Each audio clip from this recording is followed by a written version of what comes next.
नमस्कार दोस्तों, आज हम इस वीडियो में आपके साथ डिस्कस करेंगे फ्लैश बट वेल्डिंग के बारे में। फ्लैश बट वेल्डिंग एक ऐसी वेल्डिंग प्रोसेस है जो रेजिस्टेंस वेल्डिंग का टाइप है और प्रेशर वेल्डिंग के अंतर्गत आती है और इस वेल्डिंग को करते समय हमें किसी भी प्रकार के एडिशनल फिलर मेटल की ज़रूरत नहीं होती। तो flash butt welding resistance butt welding का एक टाइप है जो अपसेट वेल्डिंग की तरह ही होता है, क्योंकि जो इक्विपमेंट हम अपसेट वेल्डिंग में यूज़ करते हैं उसी प्रकार का इक्विपमेंट हम फ्लैश बट वेल्डिंग में भी यूज़ करते हैं। तो जैसा कि नाम से पता चलता है, बट इस टाइप की वेल्डिंग का प्रयोग सिर्फ बट ज्वाइंट को लगाने के लिए किया जाता है। अब बात करते हैं कि फ्लैश बट वेल्डिंग में किस किस इक्विपमेंट की ज़रूरत होती है, इसकी वर्किंग किस प्रकार से है, इसकी एडवांटेज डिसएडवांटेज और एप्लीकेशन क्या क्या होती हैं। अगर आप इस डायग्राम को देखते हैं तो यहाँ पर जो फ्लैश बट वेल्डिंग होती है, इसकी जो मशीन हम यूज़ करते हैं उसमें हमें हैवी पावर सप्लाई की ज़रूरत होती है। उसके बाद हैवी करंट चाहिए हमें, और जो हैवी करंट है वो 1 लाख एम्पियर तक जा सकता है, और जो पावर इनपुट होती है वो 200 किलो वोल्ट एम्पियर होती है। और जो वेल्डिंग ट्रांसफार्मर इसमें यूज़ किया जाता है वो सिंगल फेज ट्रांसफार्मर होता है, लेकिन हम सिंगल फेज ट्रांसफार्मर यूज़ करते हैं जिसके कारण हमारी जो अनबैलेंसिंग आ जाती है लोड पर, और उसके कारण क्या होगा कि जो 3 फेज सप्लाई होती है हमारी मेन से, तो उसमें क्या है कि अनबैलेंसिंग लोड हो जाता है। इसलिए हमें इसके लिए रिकमेंड किया जाता है कि कोई एक स्पेशल ट्रांसफार्मर का यूज़ करें जो यूनिफॉर्मली लोड को डिस्ट्रीब्यूट करे। उसके बाद अगर हम बात करें क्लैंप्स एंड क्लैंपिंग फोर्स की बात की जाती है। फ्लैश बट वेल्डिंग मशीन में 2 क्लैंप हम यूज़ करते हैं। ये जो क्लैंप होता है ये फिक्स होता है, स्टेशनरी होता है, और ये जो क्लैंप होता है ये मूवेबल होता है, ये मूव कर सकता है।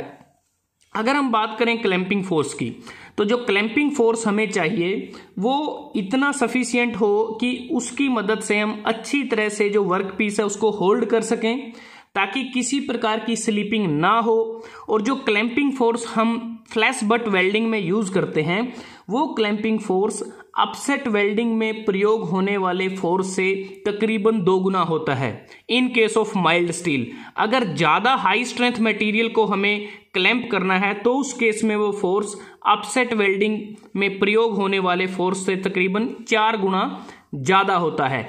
अगर हम बात करें क्लैंप्स की, जो क्लैंप्स हैं वो इस तरह से हों जिसको हम अच्छी तरह से इसको इलेक्ट्रिकली कॉन्टैक्ट प्रोवाइड कर सकें in case of heavy welding current.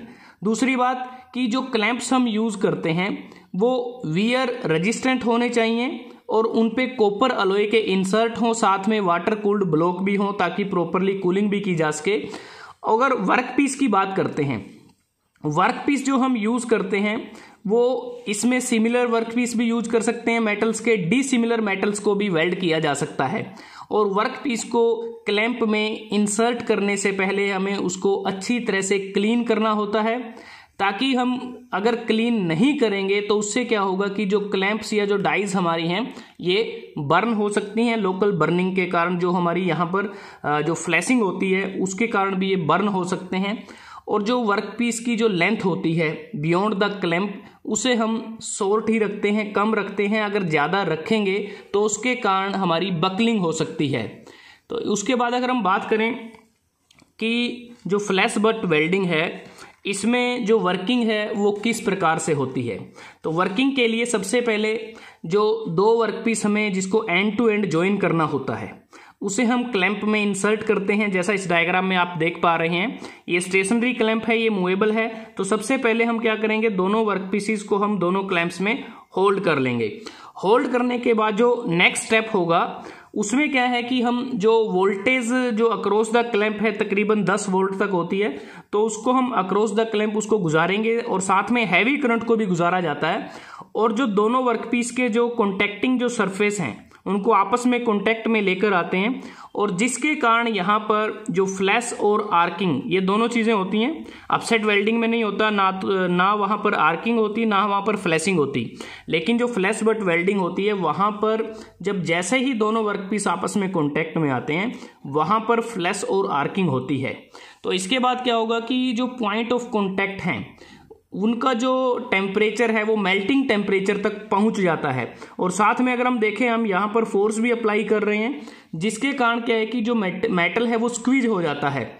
और उसके बाद हम क्या करेंगे, जो कॉन्टैक्ट हमने बनाया है उस कॉन्टैक्ट को हम ब्रेक कर देंगे। अगर आप देखें इस डायग्राम में क्या है, दोनों वर्कपीस आपस में कॉन्टैक्टेड हैं, आपस में मिले हुए हैं, लेकिन जो नेक्स्ट स्टेप होगा इनका जो कॉन्टैक्ट है उसको ब्रेक कर देंगे, इनको आपस एक दूसरे से अलग कर देंगे। और अलग करने से क्या होगा कि यहाँ पर जो आर्क है वो अच्छी तरह से इनिशिएट हो जाएगी दोनों वर्क पीस के जो बीच में जो गैप है वहाँ पर। और उसके बाद फर्दर हम क्या करेंगे, जो क्लैंप है उसको फर्दर मूव करेंगे इस वर्क पीस की तरफ। और ये जो प्रोसेस होगी, इस प्रोसेस में क्या होगा कि मेल्टिंग भी होगी, फ्लैशिंग भी होगी और आर्किंग भी होगी, और इस प्रोसेस को बार बार रिपीट भी किया जाता है। और बाद में हम देखते हैं कि हमारा जो मटेरियल है, क्योंकि जब प्रॉपर तरीके से फ्लैशिंग और आर्किंग हो जाती है हम जो करंट है उसको रोक देते हैं और अपसेटिंग फोर्स को लगाया जाता है, और जो मटेरियल है वो अच्छी तरह से वेल्ड हो जाता है। और उसके बाद जो एक्स्ट्रा मटेरियल हमारा ज्वाइंट से बाहर आया है उसको हम फ्लैश बोलते हैं। और फ्लैशिंग के कारण क्या है, अगर हम बात करें, ड्यू टू फ्लैशिंग जो होती है हमारी प्रोसेस के दौरान, उससे जो कॉन्टैक्टिंग जो फेसेस होते हैं दोनों वर्कपीस के, वहाँ पर जो कॉन्टामिनेंट्स होते हैं वो रिमूव हो जाते हैं, और जो सरफेस होता है उसको हम यूनिफॉर्मली टेम्परेचर पर उसको हीट किया जाता है। और फाइनली जो मूवमेंट होती है मूवेबल क्लैंप की, क्योंकि जैसे आप यहाँ देख रहे हैं उसको हम जो फाइनल स्टेप होता है वहाँ पर उसको इंक्रीज कर देते हैं रैपिडली, ताकि जो हाई फोर्स है उसको अप्लाई किया जा सके और हमें एक अच्छा वेल्ड मिल सके। और जो बाद में वेल्ड कंप्लीट होने के बाद जो फ्लैश होता है, हमारा जो एक्स्ट्रा मटेरियल होता है, उसको हम मशीनिंग के द्वारा या फिर ग्राइंडिंग के द्वारा उसको रिमूव कर सकते हैं। तो इस प्रकार से इसमें जो वर्किंग होती है। अब बात करते हैं कि जैसा बात की इसमें सिर्फ बट ज्वाइंट ही इसमें बनाए जा सकते हैं, और फ्लैश बट वेल्डिंग के द्वारा हम किस किस मटेरियल को वेल्ड कर सकते हैं। तो अगर आप देखें बहुत सारे मटेरियल हैं, जैसे माइल्ड स्टील है, मीडियम कार्बन स्टील है, अलॉय स्टील है। इसके अतिरिक्त जो नॉन फेरस मेटल हैं जैसे aluminium alloy, mnemonic alloys, titanium, dissimilar metals को भी हम वेल्ड कर सकते हैं। लेकिन कुछ ऐसे मटेरियल भी हैं जिसको हम फ्लैश बट वेल्डिंग के द्वारा वेल्ड नहीं कर सकते। उसमें जैसे लेड है, टीन है, जिंक है, एंटीमोनी है, बिस्मथ और इनके अलॉयज हैं, और कुछ कॉपर के अलॉय भी हैं जिसमें ये जो मटेरियल्स हैं ज़्यादा परसेंटेज में अवेलेबल होते हैं, जैसे लेड, टीन, जिंक, तो उनको भी हम वेल्ड नहीं कर सकते। तो उसके बाद बात आती है कि फ्लैशिंग और अपसेटिंग अलाउंसेस कि हम इसमें क्यों प्रोवाइड करते हैं। जो फ्लैशिंग और अपसेटिंग जो अलाउंस हैं, क्योंकि फ्लैशिंग और अपसेटिंग के कारण जो वर्कपीस होता है उसकी जो लेंथ है वो कम हो जाती है, और लेंथ जो कम होगी इसलिए हमें यहाँ पर कुछ अलाउंस प्रोवाइड करने पड़ते हैं, ताकि जो लेंथ कम होगी उसको हम अकाउंट कर सकें। और यूजुअली जो अपसेटिंग जो अलाउंस होता है वो नॉर्मली 25 से 40% होता है फ्लैशिंग अलाउंस के, और फ्लैशिंग जो अलाउंस होता है उसको हम कम कर सकते हैं अगर हम वर्क पीस को प्री हीट कर दें। प्री हीट का मतलब है कि पहले उसको थोड़ा सा गर्म कर दिया जाए, और उसको हम कर सकते हैं कि जो वर्क पीस हैं आपस में उनको बड़ी तेज़ी के साथ उनको एक दूसरे के कॉन्टैक्ट में अगर हम लेके आएँ बार बार, तो नंबर ऑफ टाइम ऐसा करना पड़ेगा जिससे वो प्री हीट हो जाएंगे। और ये जो पीरियड रहता है तकरीबन 1 या 2 सेकंड में हमें उन नंबर ऑफ टाइम्स एक दूसरे के साथ कॉन्टैक्ट में लेके आना होता है, और उससे वो प्री हीट हो जाते हैं। तो इस प्रकार हमारा जो अलाउंस है उसको हम कम कर सकते हैं। इसके अतिरिक्त जो हमारा इंटरफेस होता है दोनों वर्कपीस के बीच में, अगर वो यूनिफॉर्मली हीट नहीं हुआ तो उसके कारण हमें फ्लैट स्पॉट मिलता है, और वहाँ पर कोई हमारा मोल्टन मेटल पूल नहीं बनता। अब बात करते हैं कि इस वेल्डिंग के एडवांटेज क्या हैं, डिसएडवांटेज क्या हैं और एप्लीकेशन क्या हैं। एडवांटेज की अगर बात करें, फ्लैश बट वेल्डिंग के द्वारा हम डिसिमिलर मेटल्स को डिफरेंट टेम्परेचर पर, मेल्टिंग टेम्परेचर पर फ्लैश वेल्ड कर सकते हैं। और ये एक फास्टर प्रोसेस है, फास्ट प्रोसेस है। अगर मैं इसको कंपेयर करूं थर्मिट वेल्डिंग के साथ, फ्लैश बट वेल्डिंग आप 3 से 6 मिनट में कंप्लीट कर सकते हैं, जो थर्मिट वेल्डिंग है वो 10 से 30 मिनट में कंप्लीट होती है, जब हमें जो स्टील रेल को जोड़ना होता है रेलवे लाइंस पर। और दूसरा कि इसमें हमें बट वेल्डिंग के कंपैरिजन में कम करंट की आवश्यकता होती है, और इसमें हम जो रफ और इरेगुलर जो एंड होते हैं वर्क पीसीस को, उसको आसानी से फ्लैश वेल्ड कर सकते हैं, क्योंकि इसमें हमें अलग से वेल्ड सरफेस को प्रिपेयर करने की आवश्यकता नहीं होती। उसके बाद ये जो प्रोसेस है ये चीप प्रोसेस है, क्योंकि जब हम दो वेल्ड को कंपेयर करें, मतलब कि अगर फ्लैश वेल्ड से जो हमने वेल्ड बनाया है उसकी जो कॉस्ट तकरीबन 400 से 600 के बीच में रहती है, और जो थर्मिट वेल्डिंग से हम वेल्ड बनाते हैं वो तकरीबन 700 से 1200 रुपए के बीच में रहता है।